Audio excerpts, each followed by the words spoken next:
अस्सलामुअलैकुम वरहमतुल्लाहि वबरकातुहू। जुलाई का शुरू का महीना और जून का आखिरी महीना, ये महीना ऐसा है कि इस महीने में बहुत सारे हादसात वाक़यात रूनुमा हो रहे हैं।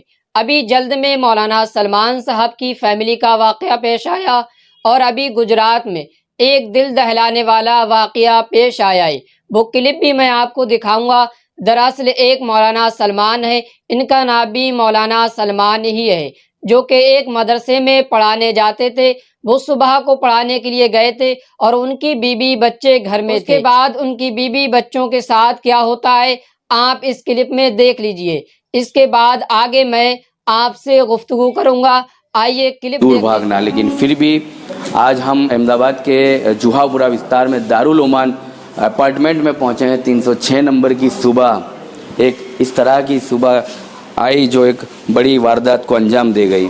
यहाँ पर उलमाए इकराम तमाम रहते हैं, मौलवी लोग यहाँ पर जो हैं बच्चों को दीन सिखाते हैं, शिक्षक हैं ये तमाम लोग, ये बच्चों को दीन सिखाते हैं। ये किचन है, यहाँ पर मनफूसा बहन जो है अपना निजी जीवन का जो भी काम है ज़रूरियात का खाना पकाना यहाँ पर चल रहा था। और एक ऐसा समय आया कि मनफूसा बहन अपनी किचन से छुरी और चप्पू जैसी धारदार हथियार लेकर खुद को मार देती हैं और अपने 5 साल के बच्चे को भी घायल करती है। ये तमाम मकान आप देख सकते हैं, तमाम सुविधाओं से सजे इस मकान के अंदर हर वो सुविधाएं जो एक परिवार को होनी चाहिए, फिर भी मनफूसा बहन को इस तरह का कदम क्यों उठाना पड़ा, इसका जवाब न उनके परिवार के पास है न ही पुलिस के पास है। सीधी तस्वीर आप देख सकते हैं, ये 306 नंबर का अपार्टमेंट है जहां पर यह घटना घटी थी 1 वीक के पहले। मनफूसा बहन अपने जीवन को तो उन्होंने ख़त्म कर दिया, ज़िंदगी से छुटकारा पा लिया, लेकिन अपने एक 5 साल के बच्चे को भी उन्होंने मारा है। 8 महीने का बच्चा वो झोली में था और 8 महीने का बच्चा जब झोली में था तो मनफूसा बहन उसको छोड़ देती है और उनके 5 साल के बच्चे को छुरी मारती है। 5 साल का बच्चा दौड़ता हुआ आसपास के लोगों के पास जाता है और कहता है कि मेरी मम्मी ने अपने आप को भी मार दिया और मुझे भी मारा है। इन तमाम घटनाओं के चलते हम उन्हीं के पति से बात करेंगे जो मदरसे में शिक्षक हैं, टीचर हैं, वहाँ पर मदरसों में बच्चों को पढ़ाने जाते हैं। जब मौलाना को फ़ोन जाता है कि ये वारदात हुई, आप जल्दी से घर आइए, और कुछ कहा नहीं जाता है मौलवी साहब को कि क्या हुआ है। ऐसा ही तुरंत मौलाना अपने घर दौड़ते हैं और देखते हैं कि यहाँ पर पूरा मंजर जो है सोगनीय था, दुखनीय था कि यहाँ पर लोई लुहान हालत में उनकी पत्नी पड़ी है और उनका बच्चा लोई लुहान हालत में बाहर बैठा था। क्या हकीकत थी? आपका नाम और परिचय बताइए। मेरा नाम है सैफ मोहम्मद। हकीकत ऐसी है कि सुबह में जब जो टाइम होता है मदरसे पढ़ाने का, वो टाइम पे मैं चला गया, बराबर मैं चला गया पढ़ाने बैठा था। सुबह में फ़ोन भी आया, 8:07 पर मेरी पत्नी का फ़ोन आया, क्योंकि रात को बारिश की वजह से मेरी एक्टिवा ख़राब हो गई थी, तो मैं वही छोड़ के आ गया एक्टिवा, बराबर।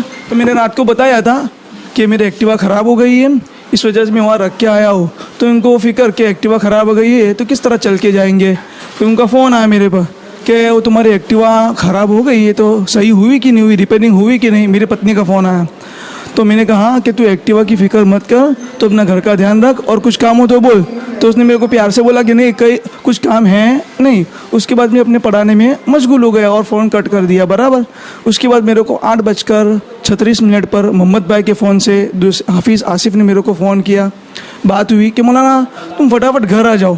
फिर मौलाना क्या हुआ बोलो तो सही। मौलाना तुम जल्दी घर आओ। तो मैं कट करके दूसरी मौलाना की एक्टिवा लेकर इमरजेंसी 2-3 मिनट में मैं घर पहुंच गया। जब आके देखा सीढ़ी से आता था तो अहमद को लगा हुआ था, मेरे बच्चा 5 साल का है, इसको लगा हुआ था। फिर खून ना आता तो मैंने इसको रुमाल वगैरह से लगा के फिर इसको मैं पूछा क्या हुआ, तो उसने मेरे को बोला अम्मी ने मेरे को चाकू मारा और खुद मार के मर गई। मैं पूछा कोई घर में आया था? बोला कोई नहीं आया था घर में। फिर मेरे तो देखकर मैं उसके पास गया, फिर मैं उसको बोला बोल क्या हुआ तेरे को, क्या हुआ। फिर उसके हाथ मैंने दबाया क्योंकि मैं देखूँ कि कुछ ज़िंदा है कि नहीं, पर मेरे को तो कुछ समझ में नहीं आया और मेरे हाथ धुरझने लगे। फिर लोगों ने फिर आगे संभाला 108 बुला के। कोई सुसाइड नोट वगैरह यहाँ से मिली थी आपकी पत्नी पास से? कुछ भी नहीं मिला है, लेकिन एक चाकू था जो सब्जी काट रहे हैं वही चाकू था और दूसरा कुछ भी नहीं था उनके पास। तो उनको कहाँ पे ईजा हुई थी और कहाँ पे उन्होंने अपने आप को चाकू मारा था? मेरे ख्याल से मैंने एक मरतबा देखा था तो उनको यहाँ पे लगा हुआ था, इस तरफ, हाँ इधर की तरफ, गर्दन के ऊपर, यहाँ खड्डा हुआ घिरा हुआ था यूँ। कितने साल से आप यहाँ रहते हो? ये मकान आपका खुद ही का है? ये मेरा मकान खुद का है, अल्हम्दुलिल्लाह, अल्लाह का शुक्र है। और हम यहाँ 1.25 साल से रह रहे थे यहाँ। और आपकी मैरिज लाइफ की बात करें तो कितने साल हुए, और मैरिज लाइफ में कोई झगड़ा कलकलाट कोई ऐसा कंकास वगैरह? हमारा अल्हम्दुलिल्लाह 9 साल मैरिज के हो चुके थे, 10वें साल के अंदर हम आ चुके थे बराबर। हमारे इसी कोई मगजमारी नहीं हो रही थी और अल्हम्दुलिल्लाह हमारा आपस में बहुत अच्छा कुछ चल रहा था हमारा। कितने बच्चे हैं? मेरे 3 बच्चे हैं। एक बड़ी लड़की है 8 साल की, वो सुबह में स्कूल चली गई थी 7 बजे। और अहमद था तो इसको स्कूल 2-3 दिन से बंद हो गई थी, उस वजह से वो घर पे रहता था। और एक छोटा हसन करके है, वो 8 महीने का था, वो घुड़िया के अंदर सोया हुआ था। तो दोनों बच्चे बच गए और अहमद को लगा हुआ था, अल्हम्दुलिल्लाह वो अभी अच्छा है, उसको वो बच गया है वो भी। और हसन भी अल्हम्दुलिल्लाह कुछ भी नहीं हुआ है, वो कम्प्लीट था वो। अच्छा, जीवन की बात करें तो रोज बरोज की जो जिंदगी का मामूल है उसी तरह से उस दिन भी मामूल चल रहा था आपका, नमाज पढ़ना और तहज्जुद पढ़नी, सुबह की नमाज भी पढ़ी गई उनके द्वारा, तहज्जुद भी पढ़ी गई, ऐसा ही सारा मामला चल रहा है? हाँ, जैसे रोज़मर्रा के हमारा है, सुबह उठते हैं, नमाज़ पढ़ते हैं, फिर उसके बाद थोड़ी देर के लिए वो कुछ मामूल वगैरह पढ़ते हैं, कुरान वगैरह, फिर मैं थोड़ा सोता हूँ। फिर लड़की का टाइम होता है 7 बजे तो वो चली जाती है। फिर मेरा टाइम होता है तो मैं उठता हूँ, चाय नाश्ता करता हूँ, फिर मैं भी 7:25 पर चले जाता हूँ। जो मामूल था उस तरह में तो चला गया। मनफूजा बहन ने भी नमाज अदा की थी? हाँ, नमाज भी अदा की थी उन्होंने। और जब घर पे आया तो मेरे को लग रहा है कि वो रोटी वगैरह भी पका कर थोड़ा फ्री हुए, तो ऐसा कुछ लग रहा था। क्या घटना के बाद कितना दुख है? कहाँ के आप, असल गांव आपका क्या है, कहाँ रहने वाले हो? मेरा असल गांव है वाधना, जो सिद्धपुर के बाजू में आया है बराबर, हम वहाँ के असल। और यहाँ बहुत टाइम से रह रहे थे अहमदाबाद के अंदर। पढ़ाना हमारा चालू है मदरसे में। उनकी जो दफन विधि की क्रिया होती है वो सब कुछ गांव में हुई कि अहमदाबाद में? नहीं, दफन विधि हमारा सब अल्हम्दुलिल्लाह गांव में हुई, गांव के अंदर ही सब हो गया है। तो गांव में इस वक्त कैसा माहौल है? शोक के माहौल में ही सब कुछ? सब शोक में है, क्योंकि ऐसा हादसा पहली मरतबा हुआ है और जवान में हुआ है इसके लिए। तो आपके ससुराल वालों की तरफ से आपके कोई बातचीत? देखकर आपको अंदाजा हो गया होगा कि मौलाना सलमान साहब मामूल के मुताबिक फजर की नमाज के लिए उठे, बीबी उठी, फजर की नमाज अदा की, फिर मौलाना सलमान साहब सो गए और बीबी नाश्ता वगैरह किचन में बनाने चली जाती हैं। उसके बाद 7 बजे उनकी बेटी स्कूल जाती है और 7:30 बजे ये नाश्ता से फारिग होकर अपने मदरसे चले जाते हैं। सब कुछ मामूल के मुताबिक चल रहा था। वो अपनी बीबी को किचन में खाना बनाते हुए छोड़कर जाते हैं और फिर अचानक से उनके पास फ़ोन आ जाता है कि आप अपने घर पर आ जाएं। वो ये नहीं बताते कि क्या हुआ है, ये जल्दी से घर आते हैं 3-4 मिनट में किसी दूसरे की स्कूटरी लेकर, और जब देखते हैं तो ये सारा मामला हो चुका होता है। अब ये आखिर हुआ कैसे, क्यों हुआ, इसके जिम्मेदार कौन है, तो ये अभी नहीं पता चल पाया है कि आखिर मौलाना सलमान साहब की बीबी के दिमाग में ऐसे कौन से ख्यालात आ रहे थे, कि उनके जहन में ऐसे कौन सी बातें चल रही थीं जो कि अपने शौहर को नहीं बता पा रही थीं, और जिसकी वजह से उनको इतना बड़ा कदम उठाना पड़ा।